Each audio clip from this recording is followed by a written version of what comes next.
What's going on, guys? Now Simone here with another episode of Certified Conversations, and today we got a very special guest in the building. You might know him as...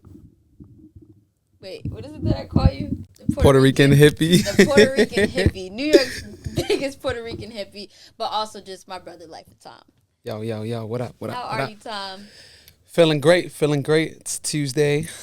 Thought it was Monday. It's a Tuesday. New project out. Facts, man. Yes. Yeah, feeling good. Feels good to be here. You know what I mean? New project out. Just fresh off of a sold out headline show. And tour too. And then, jumped on this tour with Lord Sko, who was opening up for Deltron 3030. So that was super fun, you know what I mean? Every night. It was hard to catch you this year. I'm not going to lie. It was really hard to catch you. There was a lot of different shit going on. I ain't mad at it. I'm here for it. That's why I was like, are you in town? If you are, can you sit with me, that was please? funny. But it was dope because I was like, yeah, we definitely was just not in town. So, yes. I'm here. Yes. New York loves you. Glad you're back. Speaking of New York loves you, somebody I was talking to the other day was like, yo, if Tom was to get lit tomorrow, he would be super good because he knows everybody. You got everybody numbers in your phone. And I was like, That's a true testament to your work ethic. Yeah. No, I think, honestly, the way, when you going around a lot, that kind of creates, mad different people that you just, a bunch of unsaved numbers. But like I said before, I remember them. I remember who it be. You remember the number? I ain't gonna lie. Literally yesterday, I definitely was in my crib and I was like, yo, I'm about to save all these numbers. But I think the mystery of oh, it's definitely this person. I don't know. It's fun for you to have an unsaved number. Honestly, no, it's really just being lazy at this point. Okay. But I'm gonna get to it. I'm bullshitting. I'm gonna get to it. Yes. All right. But yes, oh my God, yeah. There's so many. When you're moving around the way I do, you kind of just building up, community. That's really what it is. It's community, and you gotta contact motherfuckers, man. Man, you do have a really strong community. I feel like Thank I was you. telling somebody Tom is the heart of New York. It's like a gym. Thank you. Yeah, Thank you. That means a lot. Yeah, my bro Suave was telling me that Friday. He was like, oh my God, he said that too? He was like, yo, you the man around here, Brody. Go on, Brody. You know what I mean? Stay home for the night, Brody. You be outside. I was like, yeah, you're right. You do. But you are appreciated. But for those who aren't familiar with LIFEOFTHOM, I'm a fan. But for those who are new here, who is LIFEOFTHOM? LIFEOFTHOM, man, is a rapper producer from Washington Heights, Uptown, NYC. I'm a creator, faceted in a lot of different things. Entrepreneur. I wear many hats. I do A&Ring of my own. You know what I mean? But I'm just a student of the game and doing the thing. You know what I mean? Like any other cat out here trying to, make themselves something in this thing that's greater than us. Now, how long have you been doing this? For 10 years. 10 years. My journey started 2016. I was hitting the Lower East Side, running up different open mics like New Eurekan Poets Cafe. I was getting up in Brooklyn with these different, I would say just event coordinators doing their own events. And, that kind of transmitted into eventually going to festivals like South by Southwest, A3C, and before COVID, it was like a whole other life people don't know. I lived before where I'm at now, but kind of makes sense. All these time and then overnight you see this thing. But, I was doing a lot, man. I was working with this music tech app. They had this partner with Island and Jägermeister. So I'd play a bunch at this stuff. I was I was just kind of doing my thing. Been outside, bro. Baby's all right. The fucking alumni. So what drew you to music and at what age? Very young, cause my mom's, she was always playing. So music running the fam. Because of my grandfather, and he was playing the congas, and he used to run with the Savannah Band back in the 70s and 80s and shit. And a bunch of my uncles was up in that shit too.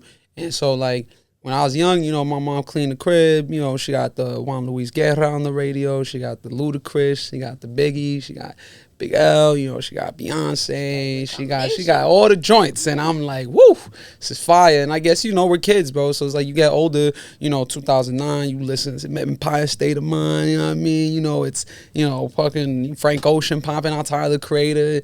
I'm young as hell, 6th grade. Like, what the fuck, you know? And then I guess, you know, as I got older, I just went back to what those things were, and I easily found myself picking up that pen by like 9th grade, which was like 2013, 2014.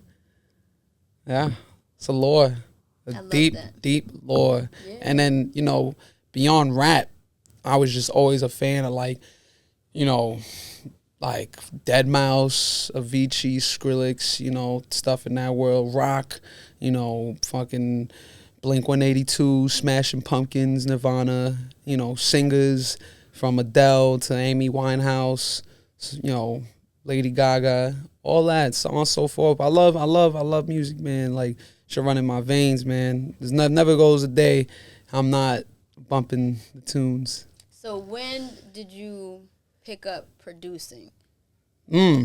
Wow. Finally, someone asked me this. No one asked me this shit, bro. You know I'm a fan of your production. No, you too, are. like, You definitely are. You know what I mean? Got more packs on the way. Yes, okay, good. I picked it up around 2019. My bro H-Rocks, he's this super dope producer. I used to go to school with my sister and my other bro, Vasco, FDA.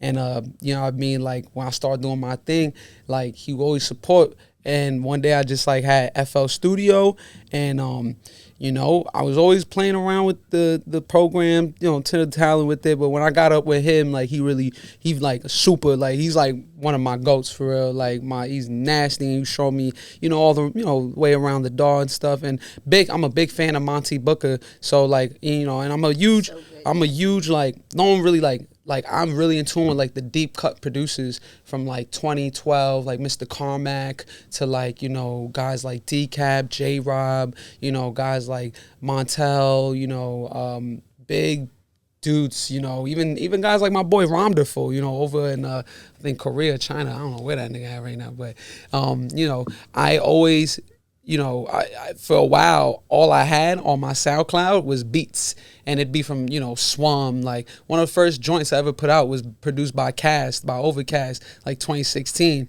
You know what I mean? And I was rapping to his shits like 2014, 2015. That's crazy. In class, and like you know, it was just like, you know, and then, you know, I was really in tune with the Gods Connect community, which was like the heavy lo-fi. You know, I was on YouTube, like, there's no one in New York doing this shit, you know, and, you know, that shit made me excited. So all that years, you know, once I kind of figured out my way on the door, just, yeah, cooking up, you know, 2019 to now, and just doing my thing with it.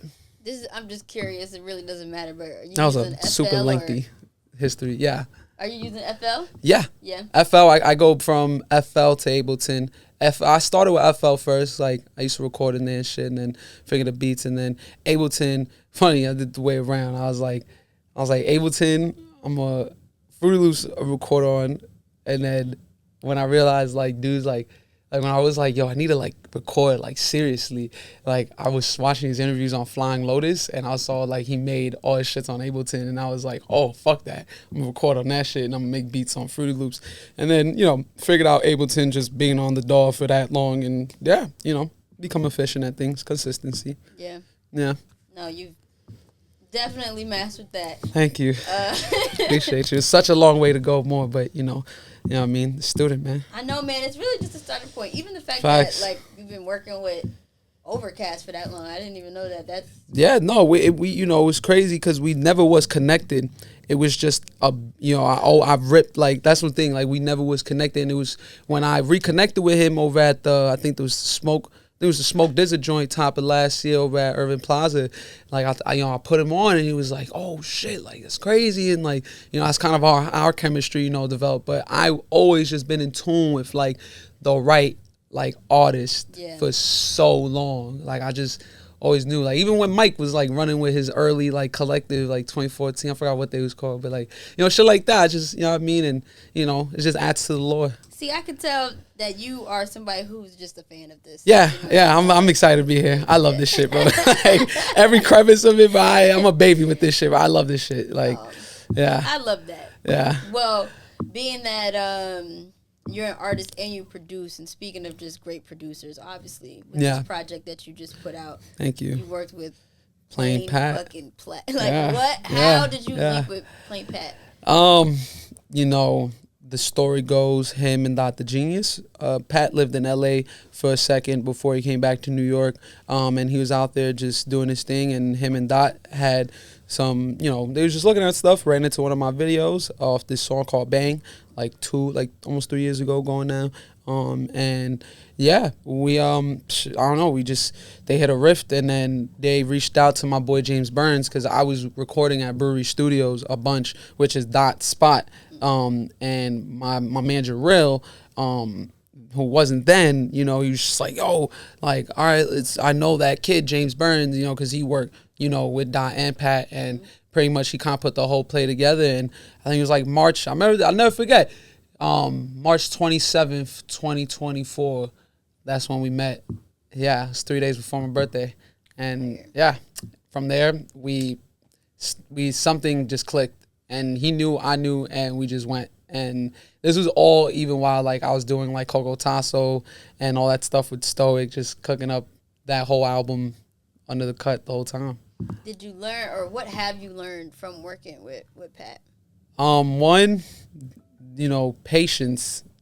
Pardon, goddamn phones. Both of us. Oh my God, we looking at busy bees, man. No, it was the one of the things I learned was just like it's take your time with things, and like you don't gotta move so fast with certain things. Like there's always, for me, it's actually always a benefit, but like creatively, like there's always a nice diligence, to sitting back and really listening to a sample for like 5 days, listening to a beat for a week, and then living life with that, and he also just like from him, I think the genius, like seeing how like smart and how, composed and just well knowledgeable he is of everything he does. And it's super uptight and really very like, it's so on point. Like that's teaching me like, yo, like you got to definitely like get your, ducks in a row more in order, continue to be a student of the game. Pat's never, bro, never like put himself over anybody. You know what I mean? He always remained someone who's learning and always eager to just keep becoming great at what he does, whether in a light or not, you know what I mean? And it's an honor to bring him in, my light, and, kind of just do this thing with him and let people know, like, yeah, like Plain Pait, like, he's also his own artist. Like, check out his album that is with me, vice versa. Yeah, you definitely pulled him out of retirement. Yo, he was, it's like he said on Static, Static was like, so can we say Plain Pait's officially back in the game? And he was like, I never knew I was out of it, Okay. My boy like he moved very low key. He a low key cat, super low key cat. But I could see why one would say retired. He's definitely put so much time in the game. Yeah. He's lived like 3, 4, 10 lives in this shit, bro. Like you can't put that past dude. But it's a big honor, and like I said, it's just the beginning, and we got an album to campaign. So, we're here. Driving Blind, we're here. We're here. Yeah, I love to see the OGs connect with the new generation. I feel like it's just so important. It's nice. It's bridging the gap, but it's also just like helping to elevate the game. Yeah, we need that. We need that, man. Especially when it's done the right way too. It's always this weird gossip or something, or this weird thing of OGs and the youth, this weird disconnect shit. Ageism in hip hop. I mean? Yeah. It's like, man, come on, it got to be the right ones. You know what I mean? Make it cool. Make it cool. Well, Driving Blind out now. Let's talk about why the title Driving Blind. Driving Blind. Nala, let me ask you this. Okay. You've put your all into doing what you're doing, correct? Now, at times, what you're doing, have you ever felt you could really see what's in front of you? Because of how hard and how concrete and how first person you are with what you're doing. Right. That's the meaning of driving blind. But what is the thing that keeps you there to keep going? My love. Your faith. You know what I mean? And, you know, that is essentially the motif, you know, for the album. You know what I mean? Like, you know, the love, the faith, the knowingness, the belief, you know what I mean? You're always, it's like, you know, I mean, it came out my mouth naturally, man. Like I was coming out of session, I was coming out of session from Sony, and caught that one. New Yorkers pop everything. Yo, it's not me, man. Being around all like the homies, you know what I mean? This shit rubs off on you, Paul. You know what I mean? Yo, look. You know, I was coming out of session from Sony, and I remember we were trying to figure out the title, and I was by myself. And like I remember how I was having a convo, and like the words kind of just came up in my convo. I'm like, yo, bro, I'm driving this whole shit, and like I'm doing this shit, and like I feel blind, bro. Like I don't know what's like, you know, I know what's coming next, but like this, you know, we doing business with the company that we trying to figure out the lawyer. You said it just like this. You know what I mean? Like it was, you know, and then right here, my buddy Jake over here, we was chopping it up about it really initially, and he kind of like, Jake kind of really helped me like piece it well together more, like the idea, and me and him, we just, you know, right there figured it out. You know what I mean? Driving blind, man, you know, going so far and to keep going, knowing that, you know, you can't really see what's ahead of you, but, you know, you have this undying faith that just keeps carrying your light. And, you know, you got these shadows, you got these doubts, you got these fears, you know, you got all these things that try and stop you, you know, things from underneath trying to bring you back down. But you just keep going. And if you don't stop, you gon' get there. It's like that dude says, what he says, you still good. Like, you know what I mean? Like, you know, yeah, man, that's driving blind. And let's dive into the cover art. It's obviously a man with some shades on, and then there's a reflection inside the shades. But unpack that for me. Well, who do you think is in that reflection? Come on now, that's not that hard. Himself? That ain't you. That is not you. This is you. No, it's not. Nala, you for real right now. Tom, cut the cameras. Tom, that does not look like you. All right. It's perception based. So, you know, to what you wanted it to perceive it to be that's like what that should mean for the listener. Though essentially, it's me. It's me. Shout out my boy Kamal. Yeah, Kamal, everybody, you know. No, it's very Kamal. painting. Yes, right? Yes. So essentially, it's this guy that is basically looking like in front of him and seeing, you know, that, you know, the darkness he's seeing, you know, you saw his little dark blue and stuff. That's my shadow. You know what I mean? You know, it could be perceived in different ways, you know, because I could be the person with the glasses, and what I could be looking at, you know, is my doubts, my fears, my insecurities, you know, or this could be someone looking at, wow, this next superstar right here that's doing this thing. Hell, that could even be a goddamn freaking agent's glasses, you know, looking at me. But essentially, it's it definitely look like one, you know, but it's you know, it's to signify this driving blind, you know, concept. And you know what I mean, blind glasses, you know what I mean, dude look like he can't see, you know, whatever it is, Parkinson's, I forgot that disease, I forgot. Oh, shout out to the homies that, you know, God bless, take it out the edit, amen. Yeah, I got you. Okay, now I will say also something that I really do love about you is this. Oh, do the eye. Everybody do the eye. The eye. Do the eye. I love the eye. Do the eye. Do the eye. Yeah, where'd that come from? That's what you're probably going to ask, right? Yes, okay. The eye. I've been doing the eye for a minute. You know, there's obviously a deep symbolism there. You know what I mean? You know, if you're in tune with that other means of things, you know, conspiracies, and you're into all those idioms of. It's not conspiracy. It's real life. It's, you know what real I mean? life. Motherfuckers is out here trying to smoke us, son. You know what I mean? And you gotta see things, you know what I mean, for what they are sometimes. And really, you know, it's, you know, I got this tattoo on my hand of Sasuke Sharingan. I'm a big Naruto fan. And he took this Sharingan from his brother. So it's like, you know, it's like enhanced vision, you know what I mean? It kind of goes into more of this, you know, driving, you know, just tunnel vision, you know what I mean? Like, you know what I mean? Tough. You know what I mean? Tough. It's easy. Yeah. No, you know what? I love that you're an anime fan, and I don't know if you've seen this, but like in Nepal, yeah, they're doing like revolts, like Gen Z. I was talking about that with my boy Curdy Pandy and Curtis Waters. Yeah, because they're both from Nepal, like their families. Yeah, and it's going crazy out there. Really? Mm-hmm. Yeah, I mean, it was for a heavy second, but Gen Z's doing a mafia-thon where they're revolting over there. Oh wow, that's another conversation. Yeah. I'm a fan of Kai, but yes, I'm saying, like, anybody, pay attention. But okay, we need that. I only brought that up to say that they were using the flag from One Piece.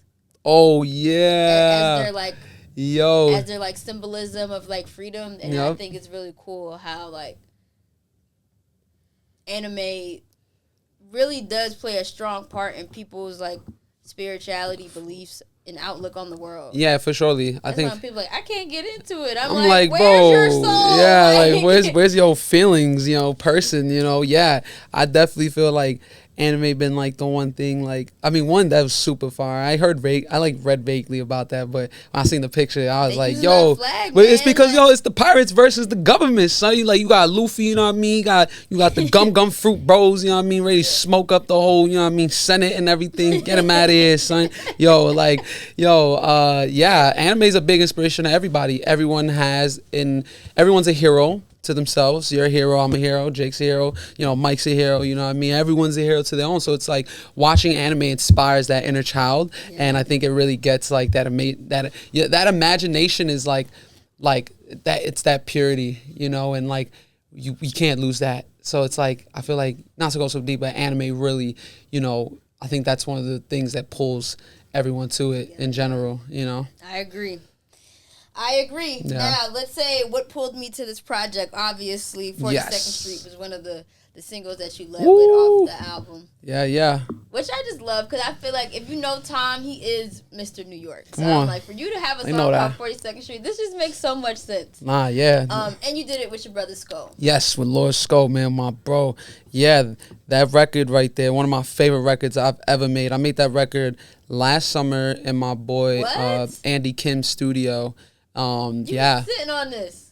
I had this whole project done by like January. I had this project done December 2024, January 2025, and then we put some new records. You know, it's a whole. Okay. We'll get into that, process, but yes, you know, but albums are spiritual, man, and you know, I had to lead out the gate with something really strong, and you know, 42nd is just that record. It has that raw New York old feel. You know what I mean? You know, not no soft shit like, you know what I mean. Pause, like, you know what I mean, just like real, like, you know, like just you know, it's got that essence of what the city holds, and you know, right there in Port Authority. Shot the whole video, you know, from up there down to, you know what I mean, freaking Wall Street, you know, and just covering that whole terrain, you know, really wanted that song to be the thing that hooked people. Yeah. Definitely love how the video is shot. Thank you. I actually love how all your videos are shot. Thank you. Yeah, it comes with a lot of intention, you know. I have some people work on my shit. I sometimes edit it myself, but you know, it's a world. Prior to me actually knowing you, like, what I knew about you was like, damn, this nigga, the visuals are crazy. I forget. What was the one that, there was one, I think it was you and a girl. Was it, maybe like a year, 2 years ago. It was, it was one that I shot. It was when I put out Coco Tasso, and it was a shorty, like, aside a table from me. It looked like it was shot by Herald Square on 34th. Yeah. That was. I think my boy Mario put that together from LA. I'm like, who is this? Yeah. And who is doing the shooting? This is nasty. Yo, VHS boys, man, they handled that one. I remember. Yeah, sick. And then I want to get into a few more records on here. Cadillac with Plain Pait, Jev, Wise Boy Jeremy. Another thing with you always put me on to people because you put me on to Sko. That was my first time getting familiar with Sko. What? But, I mean, I was already familiar with Jev. Yeah. But Wise Boy Jeremy. That's my guy, Jersey's finest, man. Yeah, I mean, you know, the goal with always doing these records, too, there's always somebody that doesn't know someone. So it's like, it's always an opportunity to have, you know, dope artists, especially if the song makes sense and it's going great. You know, I did that joint in my room because I was still working on the first pack that Pat sent. I had that verse done August last year. And that was the first time, like, I rapped like that. I was like, yo, like, I feel like this record shows, like, in a way I've mastered where I was at with the art of rap. And, like, you know, right there, I remember, you know, I hit up different people for the verses, you know what I mean? And then, you know, Jev was one of the first people. He was like, bro, let's do it. You know, Jev and I have been showing each other love for years. I feel like it's my fave Jev verse. Nah, he's... I'm like, I don't know what time... He snapped. No, but he was really like on it, bro. Like he was like, because when I first put him on, he was like Plain Pait. I'm not sure if I'm familiar, and I like, you know, gave him some cool things to research, and he was like, oh my god, yeah, I'm aware. He was so hyped. Like, you know, I don't know. I might have been one of his first opportunities to get on a record, you know, with no G, you know, like Pat himself, a savant self, and you know, working with someone from New York who's really building the floor and the consistency. But he was super into it, man. I remember I got his verse back. I was like, let's go. And then I hit up Wise Boy. And then Wise Boy he's like a different kind of artist. He likes to, you know, take his time with his verses. You know, he really likes to really put his intentions and full mindfulness into it. So, you know, once we waited for his verse for a little second, got that. And I was just like, yo, it's complete, son. Gotta shoot the video. And, you know what I mean? We did our thing and, yeah, Cadillac. Yeah. Yeah. No, y'all did that. Well, that's my joint right there, man. Now, if I had to pick a record on here that I'm like, this really shows your personality, it would probably be Overthinking. Ooh, okay. Then I was like, wait, what's your sign? I'm an Aries. What's your sign? I'm a Leo. Oh, you're the prideful one. I'm the super flamey one. We're both fire signs. I know, but I start the whole thing. I don't think I'm prideful. No, it's not prideful, like bad prideful. You actually like embrace your greatness. I'll take that. Come on, dust the shoulders. By the way, love the FUBU. Thank you. But talk to me about Overthinking. Woo! And what was going through your head? Like, why? You want to know? You know what that was? That was the first fucking song I ever made with Pat. I was shitting bricks. I kid you not. I was there at brewery, and I'll never forget. I got in the DJ booth. And like the DJ booth, if you like, not the DJ booth, I'm at the fucking the booth. You know what I mean? I got in the booth or whatever, and I'm excited talking about this story because like I've never really kind of gotten into this one. And I remember I got in the corner where no one could see me, and I just went like to like the wall, son, because I was like, yo. Like, how the hell do I approach this record, son? Because it was so weird. It was so different. So exciting. Like, it was so hyped. So, yeah, I freestyled, like, pretty much the whole chorus. You know, I like the melody. You know, overthinking, you know what I mean? Like, I was overthinking, you know, even in that session, I was like, yo, I got to give a good impression of this guy. Like, Pat walked in on time, and I was like, oh, shit. Like, and then, you know, I think at the time when I say, when my trap don't jump, that was when I was first starting to embrace, like, all these different head caps that I was wearing for these different, these different hats I was wearing for these other things I have going on in my life. You know, I have different assets, you know, to, you know, create, you know, what I got to do further. You know what I mean? You need, you know, money to live in this world. You got to grind. You know what I mean? I was working a job. I was, you know, doing, you know, packages, you know what I mean? Doing all this different stuff. So it's like, you know, that trap don't jump is like, you know, representing, you know, like making sure like, you know, income still going, you know, make sure I'm still good, you know, money, all that for me. And then the verses, the weird freaky voice in that first verse, yeah, I don't even know what that came into me that day. It's not, but this is the thing, that record, the motif of it, you know, comes from a whole landscape of who I am. And I've always done different, like, I've always tried out different things, you know, and I have a catalog that will show you that. So I found it no different to approach that. And I don't know. I think, I don't know. I was just like, I was in my vibes. And I was like, y'all feel dark and demented. He got it, K. Hey, aim at his brain. You know what I mean? Like, and then the second verse, I didn't write that second verse probably not till, I don't know, 3 months later. Yeah. And then, no, 4 or 5 months later, because it wasn't, 5 months later. And, you know, that record came full circle complete. And it was the one, when we decided to put out a single, I was like, oh, what y'all mean? Did you contemplate that one? I did, because I was already leading with such a consistency and a sound and a certain palette that I felt, you know, this one is risk. This one is risky, and it worked. So. Yeah. No, I actually like that one. And I think I like how you ended the project with Jumping In. Oh, I love that record. Was that intentional? Yeah, it always was from the jump. But, you know, almost listening back now, it's like, we probably didn't need it after EXO Tour Life. EXO Tour Life is such a... Yeah. But I think because of how great it leaves the listener, it's like we need something to bring them back down and remember, like, yo, this is the project.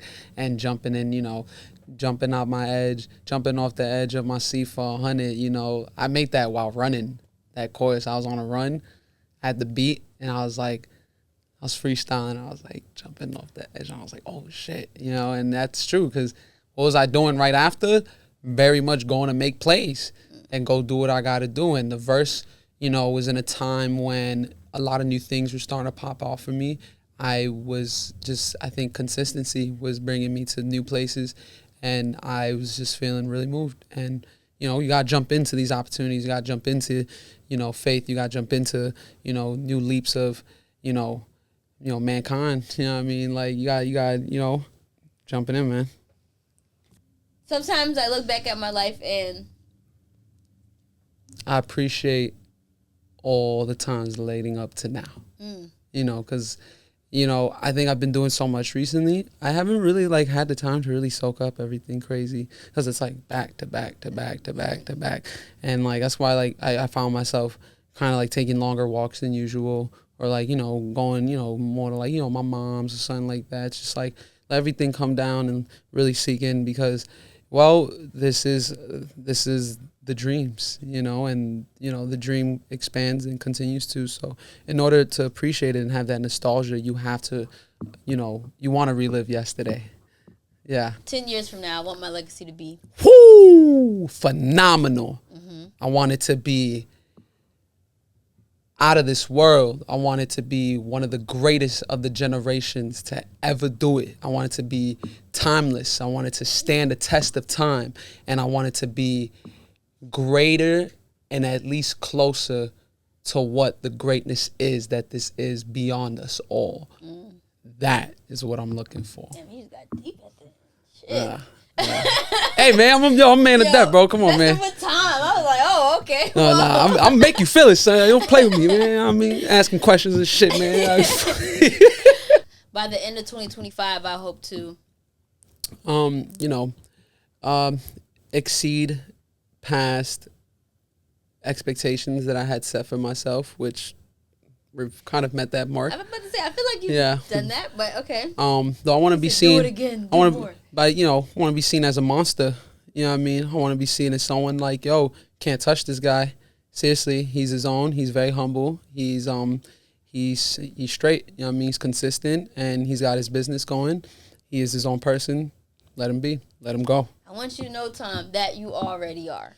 Thank you. I just wanted to reaffirm you of that. Thank you. But thank you for stopping by and chopping it up with me. Yo, my dog. Yeah, always. Shout out your gram. Let everybody know where they can follow you if they don't already. Hey, man. Yo, check me out. Life of Tom. Check me out. Life of Tom. Life of THOM. You know, everywhere. Instagram, Twitter, you know, TikTok. I mean, Google it. We out here, man. Yeah. Driving Blind.